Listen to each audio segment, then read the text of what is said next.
오늘은 제가 내가 농사를 짓기까지에 대한 제목으로 간증을 읽어 드리겠습니다. 제가 2000년 전까지는 전기 기술자로 제 개인 사업을 했었습니다. 그리고 2000년부터 시작해갖고 2010년까지 농사를 짓게 된 그런 사연이 이제 그 성령님으로 이끌려 살았던 그 시간이 있습니다. 그 시간 속에서 2000년부터 2006년까지 그 사이의 일들을 종합적으로 써놓은 것이 내가 농사를 짓기까지 하고 일부부터 해갖고 쭉 써놓은 게 있습니다. 근데 오늘은 일부를 소개해 드리겠습니다.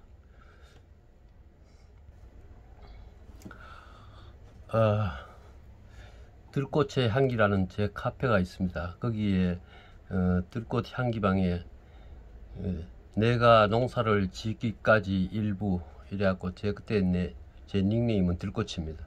들꽃을 해갖고 2006년 5월 11일 11시 20분에 써놓은 이제 그 글인데 이제 쭉 한번 읽어 드리겠습니다. 나의 살던 고향은 꽃피는 산골. 그 산골엔 고추를 심을 때면 이산저산 둘러싸인 산마다 살구꽃이 미소한 꽃대거리였다. 그곳은 지금도 신호등이 없는 강원도 깊은 산골보다 더 깊은 경북 영양 1월산 품안이었다. 머르랑 다르랑 따먹으며 버들피리 불며 신나게 놀며 자랐다.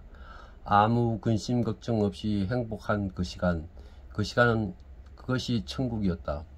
점차 자라면서 밭일에 일손 부족이었던 농사일에 부모님도 자식들 손길을 동원시켰다. 고추 심기부터 따서 말리고 고르는 일까지, 담배 심고 포기수 헤아리는 일, 이슬 먹은 담배를 새벽부터 따서 겨드랑이에 끼고 나르며 엮어 달고, 건조풀을 지키며 말리고 매미 소리 들으며 방학 숙제하던 일, 모심기를 하며 새참도 그렇게 만나던 일들,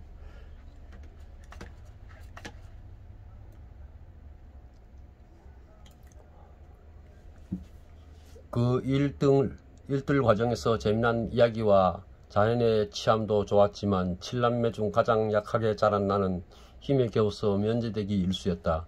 그 변명으로 숙제해야 한다, 공부해야 한다. 그것으로 나 혼자 면제받으면서 집을 보면서 마루에 배 깔고 공부하였다. 그리고 그때 난 부모님께 난 나중에 죽어도 농사 안 지을 거야. 부모님 대답, 당연히 넌 절대로 농사 짓지 말거래. 판검사 되거래. 그렇게 말씀하신 부모님은 그 말씀대로 되지 않음을 보고 화병 나시기 전에 일찍 하늘나라로 가시고 난 외로운 전투를 하게 되었다. 그래도 그 전투에 승리하여 남들의 부러움을 받으며 승승장구하였다. 드디어 27살에 내 나름대로 꿈꾸던 지금의 소산업이랄까 벤처 산업이랄까 시작하였다. 10년 동안 봉급으로 저축한 것보다 더 한 달의 수익이 많을 때도 있고, 그러다 보니 허랑방탕한 생활을 하며 세상 유혹 다 맛보며 돈만 있으면 되는 줄 알고 마음껏 마시고 취하고 즐기기를 그치지 아니하였다. 무엇 하나 부족하지 않고 부러울 게 없었다. 주위의 사람들도 부러워하며 매일같이 내가 베푸는 시간 속에서 알랑방으로 나의 길을 즐겁게 간질렀다. 그래도 본디부터 기본 양심은 있어서 누구만한 선함이 있었는가. 나누어주는 버릇은 있었다. 그런 중 어느 날부터 난 우울하기 시작했다. 사람이 왜 사는가?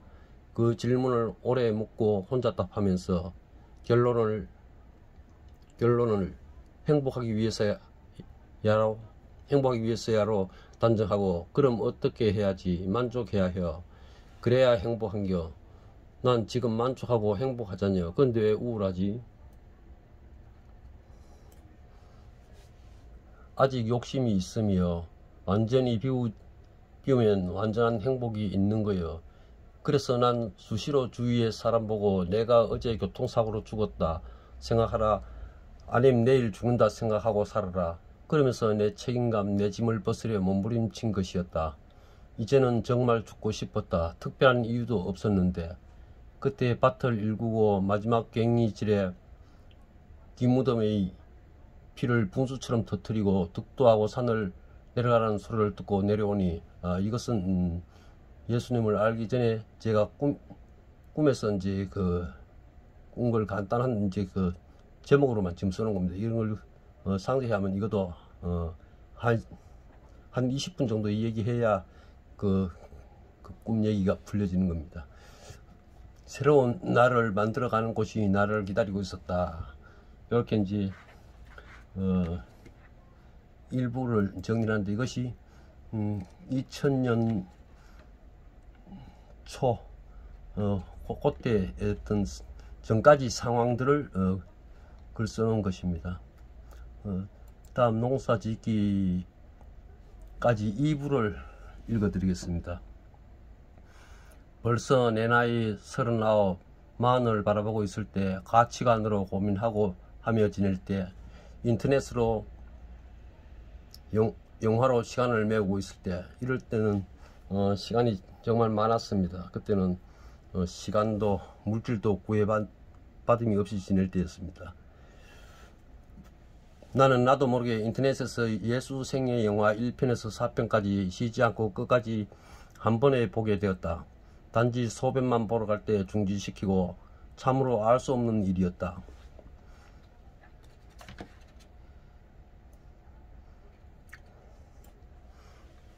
궁금함이었을까? 그동안 수많은 사람이 나에게 전도하려고 할 때 내가 어떻게 했는가? 내 앞에서 아주 말도 못 꺼내게 만들고, 또는 도리어 질문을 던져서 그로 하여금 공경에 빠지게 하고 핍박하였던 나였다. 그 영화를 보면서 나는 깊이 빠져 들어갔다. 지금껏 부정으로 보던 것이 긍정으로 바뀌고 믿어지며 한없는 긍휼을 느끼면서 뜨거운 눈물을 흘리면서 끝까지 보고 아멘하게 되었다. 화장실로 가서 세수하고 거울을 보는데 나는 놀라움과 신비함과 감사를 맛보게 되었다. 그것은 바로 내 눈이 깨끗해진 것이다. 첫 번째 기적이란 것을 체험하게 되었다. 내 눈은 초등학교 5학년 때부터 시력은 정상인데 윗꺼풀 안쪽에 좁쌀만한 물집들이 생기고 아래 눈두덩이가 벌겋게 부어오르면서 고름 같은 눈곱이 계속 나와서 일어나 눈도 뜰 수 없을 정도였다. 물에 불구어 닦아내고 마르면 노란 것이 쫙 깔렸다. 그러면 가지고 다니던 거울을 보면서 손톱으로 긁어서 떼어내었다. 그러기를 계속하면서 눈가는 짓무르기 시작하였고 피도 맺혀 나오기 시작하였다. 사진을 찍을 때면 멀리서 찍게 하고 상대방과 얘기할 때도 자신감이 없어서 눈을 마주치는 것을 피하며 온통 신경이 눈에 가 있었다. 병원에 가면 특별한 병명도 없이 바르는 약, 넣는 약 주면 넣고 바르고 그러면 조금 진정되다가 마찬가지. 그러기를 25년 만에 내 눈은 깨끗해졌다. 정말 감사한 마음을 가지고 피곤하여 침대에 누워서 잠이 들었다. 지금껏 꾸지 못했던 새로운 꿈을 꾸게 되었다. 그동안은 3일이 멀다고 쫓기고 떨어지는 악몽들과 사찰들을 보고 거기서 이 기이한 경험들을 하는 그런 꿈들만 꿨다. 벽화가 나와서 함께 얘기하고 마찬전에 내가 중이 되어 있고 등등. 그런데 이 꿈은 새롭고 신비로운 꿈. 내가 침대에 누워서 자고 있고 그 위에서 천사가 내 잠자는 모습을 바라보고 또 하나의 나는 그 침대 옆에서 바라보고 있었다. 완전히 육과 영이 분리되고 그것이 있음을 알게 하였다. 그리고 며칠 후 인터넷에서 한 사람을 알게 됐다. 그는 날개 잃은 천사이며 잠자는 공주이며 집에 잃은 소녀였다. 그의 육신적 질병의 고통과 갇혀있는 자유를 내가 풀어줘야 한다는 생각이 나를 지배하고 하는 긍휼이 나를 그렇게 하도록 이끌고 있었다. 이제 하루하루 삶이 새로운 맛으로 기다림과 설렘과 기쁨이 넘쳐나고 있었다. 만나보기도 두려웠는데 만나게 되고 나는 그의 발을 씻기기까지 끌려가고 있었다. 그러다가 차가운 겨울을 맞이하였는데 그의 몸도 극도로 악조건 한계에 이르렀다. 부산으로 불러내려서 병원에 입원시켜놓고 새벽에 병원으로 달려가고 밤늦게 헤어지기를 보름 후 퇴원시켜 갈 곳 없는 자를 군산 독방에 데려다 놓고 나는 부산으로 내려오면서 눈물이 마르지 않았다. 나는 그 길로 지리산으로 들어가 묵상하게 되었다. 기도하게 되었다. 하늘을 보면서 땅을 치며 울었다. 괴로웠다. 내가 어디에 있어야 하나? 내가 무엇을 해야 하나? 이렇게 해야 하나? 저렇게 해야 하나?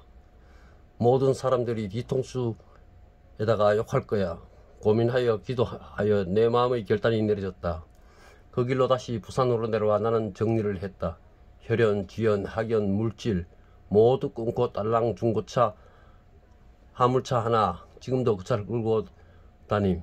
끌고서 그냥 달렸다. 얼마 후 김해 대동덕산이란 곳에 머물더니 부동산 중개소 하나 있는 곳으로 들어가 공짜로 살 수 있는 폐가 하나 주세요. 이렇게 말했다. 폐가는 있는데 300에 15만원이요. 그래서 보증금은 지인으로부터 빌려서 계약하고 전기톱으로 우거진 잡초를 지그재그 휘저어서 산더미같이 여기저기 모아놓고 6월 태양 아래 말리면서 태워나가니 그 연기와 불기둥이 하늘로 올라가니 동네 사람들 처음부터 구경만 하고 있다. 의아한 눈빛으로 작은 방 하나 부엌 그리고 화장실 청소해 가면서 그 속에서 자는데 귀신이 금방 나올 것 같은 20일을 지내고서야 귀신은 물러가고 새집이 되고 사람 사는 집으로 변화했다. 이제 내일부터 갱이로 삽으로 마당 텃밭을 일궈야지. 그래서 채소라도 심어 먹어야 할 것 아닌가.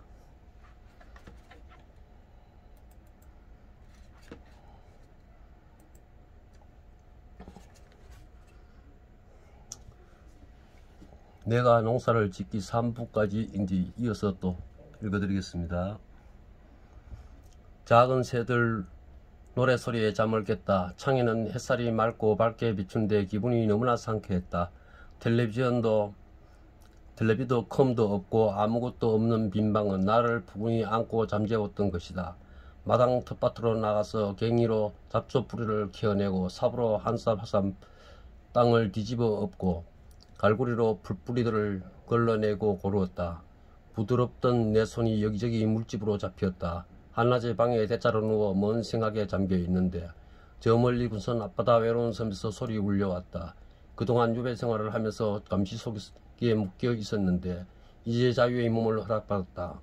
병원 퇴원 후 20일 간격으로 부산병원을 다니며 진찰하며 약을 타야 하는 지안적 환경적 애로 속에서 놓이고 군산 똑방에서 슈퍼 쌀 한 봉지 들고 오지 못하여 배달시켜 했던 그 힘든 시간 속에서 벗어나 이제 이곳으로 올 수 있다는 기쁘면서도 두려운 소리 들려왔다.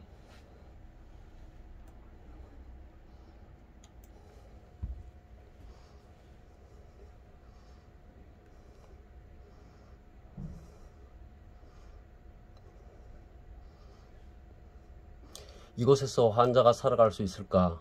난 물만 마셔도 살 수 있겠지만 빈손이 내게 올 수 있는 것은 내 옆에 있으면 안 아프다고 하니 내가 약이라고 하니 그렇게 하라고 했다. 더욱더 내가 생각하는 기쁜 것은 스트레스 안 받고 맑은 공기 맑은 물 마시면서 기쁘게 생활하고 깨끗한 채소들을 먹고 기도하면 나을 거라는 확신이 있었다. 더욱이 그는 12살에 산소호흡기를 떼어내고 죽음에서 실험용 배상에서 살려주신 그 힘을 나는 믿고 있었다. 나도 많은 죽은 고비에서 살아난 경험들이 있기 때문에 더 잘 알 수 있었다. 분명히 그 어떤 일을 위해서니 그 일 이룰 때까지는 데려가지 않을 거야. 그때 함께 동의하며 함께 아픔을 나누며 죽음도 같이 할 수 있는 강인한 신념이 있었다. 내가 살리리. 나에게 살리는 능력을 맛보여준 일을 간단히 소개한다. 하늘을 날던 새가 아파트 5층 유리창에 박치기 하고 땅으로 떨어졌다. 그곳에 먼저 준비되어진 물통이 있었고 정확하게 새는 그 물통 속에 떨어지고 5층에서 3층에 있는 나에게 사실을 알리는 전화가 왔다. 난 말했다. 가서 건져오라고. 내 말에 그대로 건져온 새는 축 늘어지고 사늘한 죽음의 새였다. 바닥에 신문지를 깔고 그 새를 눕혀놓고 드라이기로 말리면서 계속 주물렀다. 살아난다는 생각으로. 그러기를 10분이 지나서 새는 토하기 시작하고 설사하듯이 쏟아내더니 서서히 살아났다. 그날 밤 그 집에서 자고 뒷날 날려보내준 일이 있었다.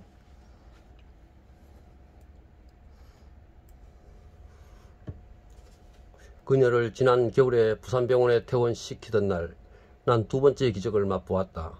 내 목의 임파선 5년 전부터 찾아와 병원을 다니며 치료했는데 날로 더 악화되어 마침내 호달 한 개를 반쪽으로 갈라서 목구멍 양쪽에 하나씩 붙여놓은 것처럼 되어버리고 숨도 씩씩하면서 의식적으로 쉬고 침도 삼키기 어려운 그 시간 의사는 수술을 해야 한다고 했는데 내 인파에 정신 쓰고 할 시간적 분위기나 환경이 아니었는데 퇴원시키던 날 아침에 이상한 느낌이 있어 거울을 보니 언제 인파가 있었느냐는 그 흔적도 없다. 비가 오래나 내 팔다리는 쑤시고 저려서 밤이면 큰 벽에 다리를 받치고 자다 말고 일어나서 내가 나의 손발을 주물러서 굳어버린 손발을 풀기를 한두 번이 아니었다. 이것도 그 뒤에 깨끗해졌다. 나에게 왜 이런 일들이 있었는가. 고침받은 능력을 받았으니 나도 고치는 자로 사용되기 위해서다. 벌써 내 안에 능력은 잠재되어 받아진 것이다. 10평도 안 되는 마당 텃밭에 상추랑 쑥과 시금치, 신선초 등등 채소류를 심고 물 주고 일으켜주고 약 챙겨주고 물 먹여주고 화장실 데려가고 데려오고 밥하고 설거지하고 빨래하고 완전히 전업주부 간병인 그 자체 생활이 이어졌다. 암탉이 계란 품어서 새 생명 병아리 만드는 것 생각하면서 밤에는 800개에 꼭 품고 잤다. 바람을 쏘이려 드라이브 나가는 것과 병원 가는 것 외에는 항상 집안에서 이런 일 저런 일로 시간이 흘러가고 있었다. 어느덧 추운 겨울이 다가오고 있을 때 무밭으로 무를 사러 갔다. 좀 싸게 많이 사서 땅에 묻어두고 겨울 내내 하나씩 꺼내어 양식할 겸으로 5만원어치를 샀다. 그땐 그 돈이 가진 돈이 전부나 마찬가지였다. 얼마나 순진했는가. 그 무를 그냥 믿고 사와서 집에서 마당에 내려놓고 다듬으면서 맛이나 볼 겸해서 칼로 무를 자르는데 속이 모두 얼어 있었다. 모두 차에 다시 싣고 그 자리로 가니까 그 중간 상인은 간데없고 찬바람만 불어 내 귀에 이렇게 말했다. 야 바보야, 세상이 그리 호락호락하나. 추운 겨울 물을 끓여서 밥 말아먹고 손발이 시리도록 얼음 깨고 손발 빨래하고 이런 정도 힘든 것은 아무것도 아니었다.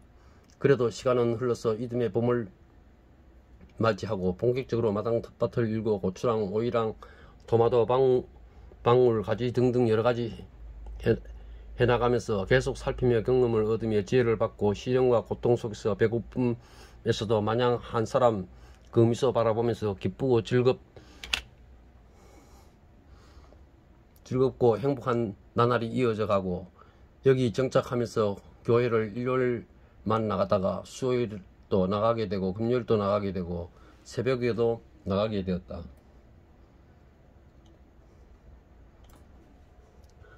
그러면서 내가 강구하는 기도는 뜨거워져 갔다. 그 핵심은 이 사람 달리다금 이 사람을 살려주소서, 고쳐주소서, 나에게 베풀어 주신 것처럼 순간에 깨끗게 하여 주소서. 수없이 외쳐 부르면서 눈물로 새벽을 깨우고 눈물로 세수했다. 깊고 깊은 바닷속 같을까? 끝없는 낭떠러지 끝인가?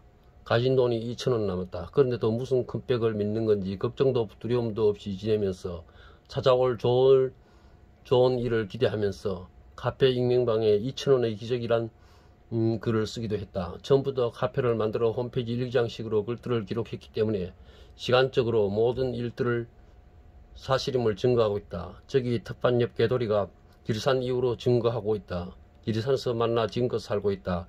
그때 어른 게 있는데 지금 나이가 9살쯤 된 것 같다. 2,000원 밖에 없는 상황에서 물질의 축복이 터졌다.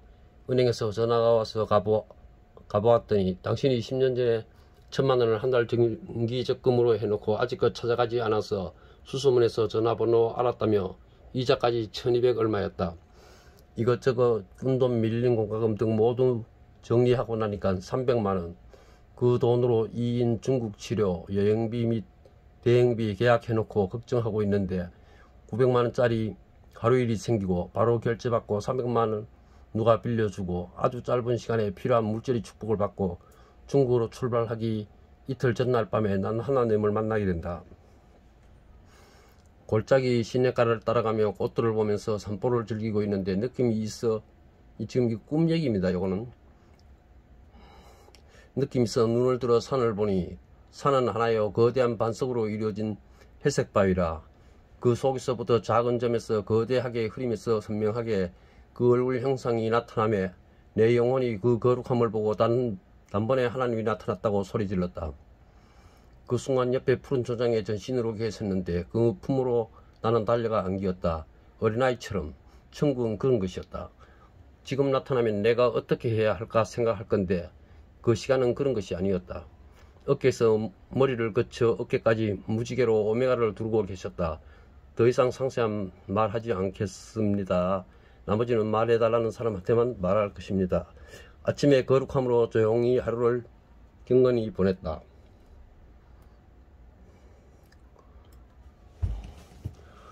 중국으로 가서 22일 동안 입원 치료를 받으면서 생활하는데 무려 6번이나 깊은 밤에 음성을 들으면서 내용 오는 말씀을 잠재적으로 배웠다. 첫 번째 음성을 듣고 난 아침에 난 그날보다 더 기쁜 날을 맛보지 못했다. 그날 아침에 저는 미친 사람처럼 폴짝폴짝 뛰었습니다.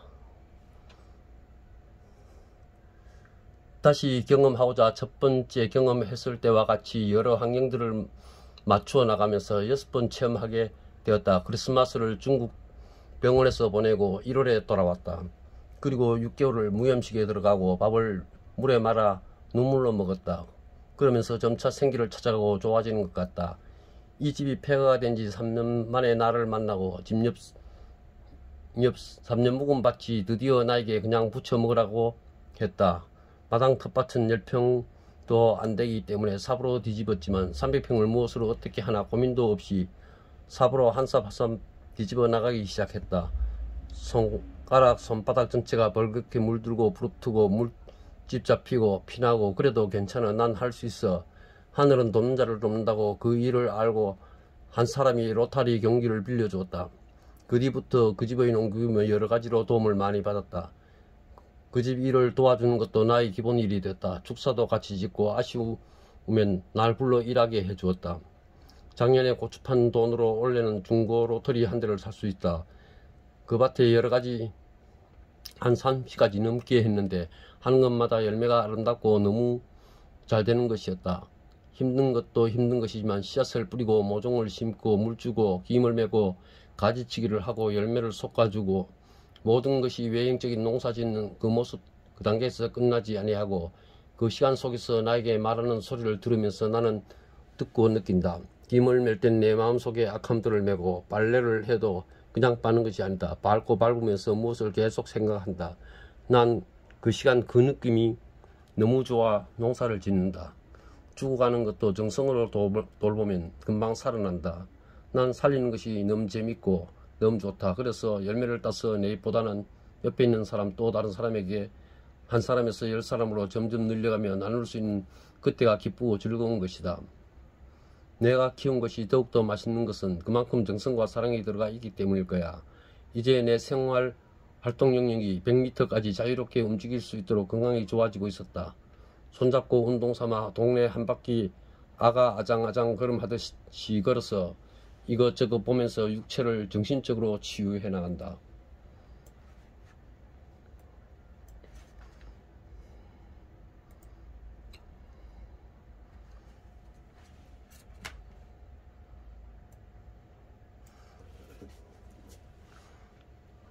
농사를 짓기 4부. 시간은 빠르게도 흘러간다. 여름 장마 때마다 비가 지붕을 뚫고서 거실과 주방에 쏟아져 내린 것도 작은 방 하나 뜨겁게 데울 수 없는 여건 속에서 그 긴 겨울을 꼭 끌어안고 몸을 데우면서 겨울을 보냈다. 모두가 강하고 좋은 새를 만들기 위한 단련인가.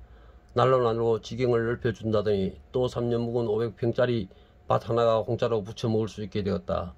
봄날은 저 앞에 있는데 불을 지르고 갈아엎고 하는 중에 경기 시동 걸다가 턱을 때려서 턱이 찢어지고 병원에 가서 꿰매야 할 것인데 반창고로 당겨 붙여서 아물게 하고 고추모종 살 돈이 없어서 지난해 심어서 추수해 놓은 콩을 종자로 한 뼘 간격으로 2알씩 정성들여 심었건만 싹이 트서 쏙 올라오자마자 어디서 날아든 비둘기가 모두 쪼아 먹어버리고 지켜보던 많은 사람들이 왜 말 안 듣고 고생하냐고.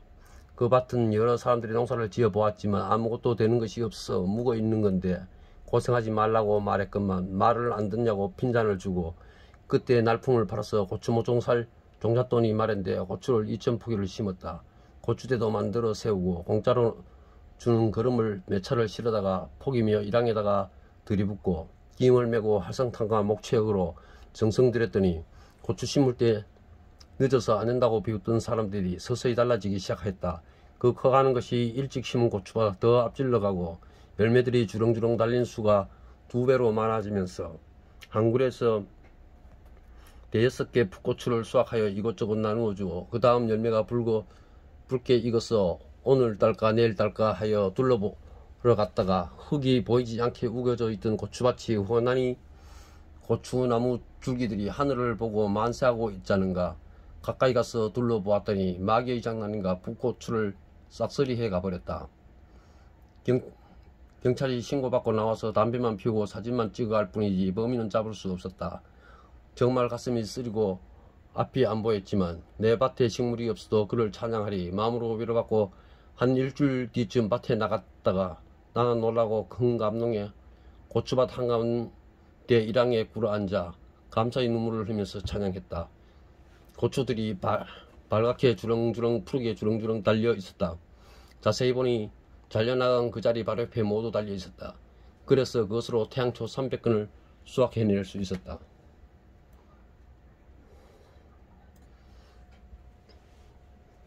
그 와중에 전기를 해달라는 전화가 있었다. 그러나 내가 고추농사 땜시 할 수 없다고 거절했을 때 벌써 끝난 일로 알았는데 몇 달이 지난 지금 고추 끝물일 이때에 다시 전화가 왔다. 이제 고추농사 좀 했냐고. 결국 그 일을 수락하고 남은 마지막 고추는 한가한 손들이 거두는 재미를 주고서 그 일을 시작하는데 전국을 순회하면서 점검하면서 많은 사람들을 만나면서 전할 얘기 전하게 하고 10일을 다녔는데 40명을 만나게 하였다. 그 만나는 사람 모두 다른 인생의 경로를 듣게 하고 40가지의 중복되지 않는 음식으로 나에게 영양과 쇠임으로 보충하였다. 한 해를 되돌아보면 집에 돌아오지 않아도 아침을 곰국으로 여러가지로 먹여주고 그 일에 동참하여 함께 하여주고 내가 언제 쌀을 팔았는가 떨어지는 날이면 어찌 알고 이 사람 저 사람 마음에 감동을 줬어 오늘 찌어서 먹어봐 아님 여러 말씀으로 나에게 전달되어진 그 사실들을. 그래서 지금도 쌀이 떨어지든 아무것 없어도 불평 원망 걱정 의심하지 않으면 때에 맞춰 채워지는 그 힘을 믿기 때문이다. 이렇게 농사를 짓는 것은 편하기 때문도 아니요 어려움 속을 헤쳐나가는 것은 그 시간 속에 기쁨과 함께하는 맛을 느끼고 또 순간순간 기적을 체험하는 그 큰 기쁨 바라보는 소망이 있기 때문이다. 난 돈을 못 벌어도 내가 체험하는 여러 기적들을 나누는 이 재미의 농사를 계속 짓는 것이다. 새벽에 일어나 기도로 시작했으며 낮에는 밭에서 수확을 하고 밤에는 뒷마당에서 불빛 아래 고르고 다듬고 순간순간 어느 한순간도 빼놓을 수 없는 순간들 그 속에 참 기쁨이 함께 했었다. 아멘. 오늘은 이것으로 마치겠습니다.